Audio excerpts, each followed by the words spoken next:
Good morning, Cullman. Thank you for tuning in to Cullman Today. I'm your host, Katie Spicer, and today is Wednesday, May 29th, 2024. We have a lot to look at in local news today, including information on United Way's second annual book drive, Falkville's Star Spangled Day, and the return of Second Fridays. All of this plus sports, weather, and more, but for now, let's dive into the top stories happening in Cullman today. A drive down Highway 31 through the center of Cullman County sets a scenic picture of a small town laden with American flags, remembering those who have been lost. The VFW Post 2214 and its auxiliary have spent the last days setting up the flags and now storing and preparing the excess flags until next year. Keeping the unused flags pristine and cared for is another way that the Post and auxiliary show honor to the fallen members of the armed forces. Next up, recent West Point High School graduate J.D. Cochran earned a valuable scholarship from the Cullman Elks Lodge. Cochran was awarded the title of Most Valuable Student along with a cash scholarship. The fund scholarships were provided by the members of the Elks Lodge, whose mission is to enrich the community they belong to.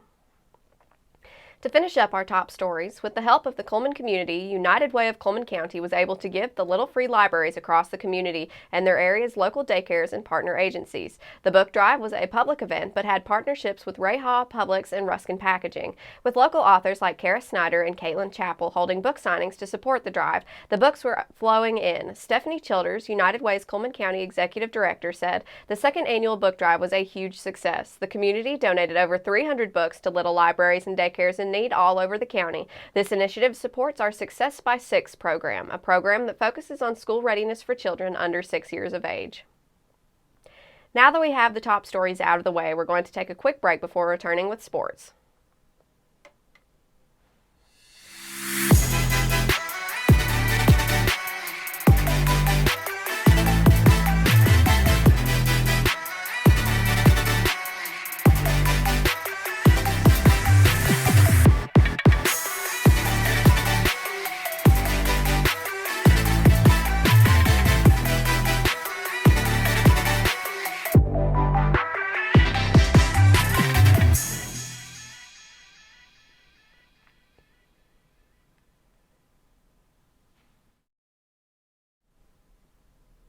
Hello and welcome back. Now it's time to find out what's going on in the world of sports. In today's sports segment, let's check in on Birmingham Southern's baseball's dramatic postseason run. Birmingham Southern's baseball program invited all fans and supporters to join them at Tasty Town Restaurant in Birmingham Tuesday night to celebrate their send-off to the Division III College World Series. Following a hard-fought 7-6 win over Denison, the Panthers secured their inaugural Super Regional title. This momentous win not only marks a significant achievement for the team, but also earns them a coveted spot in the Division III College World Series, their first since 2019. As Birmingham Southern College is in its final days of normal operations, appreciation is given to the support received from the Porch Creek Indians. The Porch Creek Indians announced a donation of $25,000 to help the Birmingham Southern baseball team hit their goal towards attending the Division III National Championship. Porch Creek Indians said that they are honored to contribute to the success of these talented athletes, and although they have faced incredible challenges this year, they continue to show us all how to persevere in the face of adversity. We wish them the best of luck and are confident that they will represent not only Birmingham Southern, but the entire state of Alabama with pride and distinction. The BSC baseball team is also being supported by a grassroots effort with a GoFundMe account. All funds will be used for travel expenses and championship rings. Any remaining funds will go to the BSC baseball staff to help in their next steps. The Panthers will play the Division III College World Series in Eastlake, Ohio, Friday. To help the team with their expenses on their postseason journey, you can donate at gofundme.com/support BSC Baseball's historic season.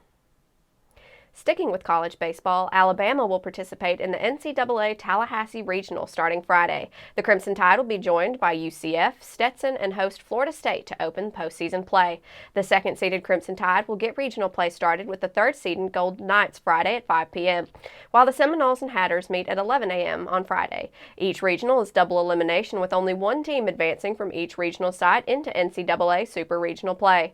Alabama will be making its 27th all-time appearance in NCAA tournament and is playing back-to-back regionals for the first time since 2013-2014. That covers sports for today, but make sure to check with the Cullman Tribune each day for the latest in sports coverage from across the area. We'll be back after this message.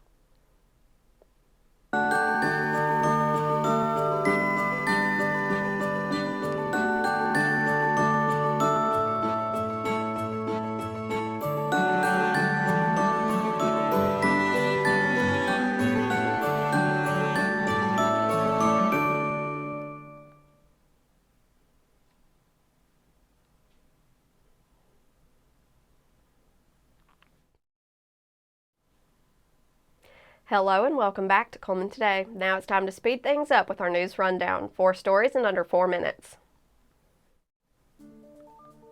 The area's newest water attraction, WildWater Cullman, has announced the sale of their season passes is coming to a close with the month of May.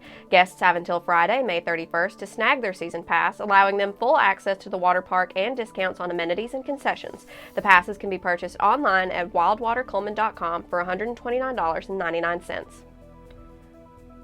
Cullman's close neighbor Falkville is hosting Star Spangled Family Day for the community. The event, meant to mark Independence Day, will feature live music, games, food, and so much more as American patriotism is on full display. Happening at South Park, located at 1028 Culver Road, with the festivities beginning at 6:30 p.m. It's recommended to bring a chair or a blanket to the event. The Hanceville Public Library is hosting a summer reading program, offering incentives and fun activities to help children embrace a love of reading. Some of those activities involve special speakers and events at the library. Each event will begin at 10 a.m. May 29th will feature a presentation on service dogs and their functions, as well as an in-person meeting with an off-duty service animal. June 5th will host a puppet show, and June 12th will see a ventriloquist at 9:30 a.m. instead of the traditional 10. June 19th will invite the Forestry Department to educate children on the importance of wildlife and forestry, and June 26th will featured the local police department, fire department, and a special appearance from Batman. One of the season's best events is making a return on June 14th. Second Fridays has the Warehouse District overflowing with locals looking for fun, family, kid, and pet-friendly evening in our small town. Held every second Friday during the months of June, July, and August, vendors and shops set up booths along the lit streets and invite the community to shop en masse from 5:30 to 9:30 p.m. June 14th's theme is Dog Days of Summer. July 12th is Red, White, and Rock, and August 9th is Endless Summer. Now for a quick break before we look at the weather ahead and pay our respect with obituaries. I'll be right back after this quick message. Discover what's buzzing in Cullman with Community Matters, where every story pops off the page with local flair. It's the magazine that's got the inside track on what's now, what's new, and who's who. Get the lowdown on top eats and 411 on recipes that'll turn up your summer cooking game. Relive our local team's triumphs on the sports fields and pencil in summer's hottest events for fun the whole family will love. Get your copy of Community Matters at the Cullman Tribune, any of the local businesses on screen, or scan the QR code.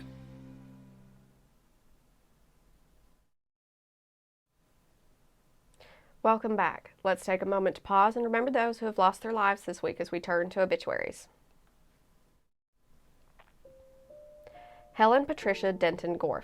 Funeral service for Helen Patricia Denton Gorf, age 73, of Cullman, is Thursday, May 30th at 11 a.m. at Cullman Funeral Home Chapel. Visitation will be held from 9 to 11 a.m. at the chapel, and interment will be at Ebenezer Cemetery.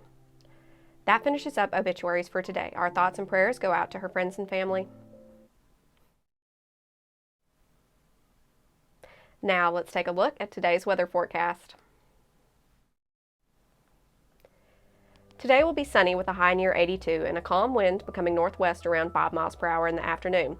Tonight there is a slight chance of showers between 1 a.m. and 4 a.m., then a slight chance of showers and thunderstorms after 4 a.m. It'll be partly cloudy with a low around 60 and a calm wind. The chance of precipitation is 20%.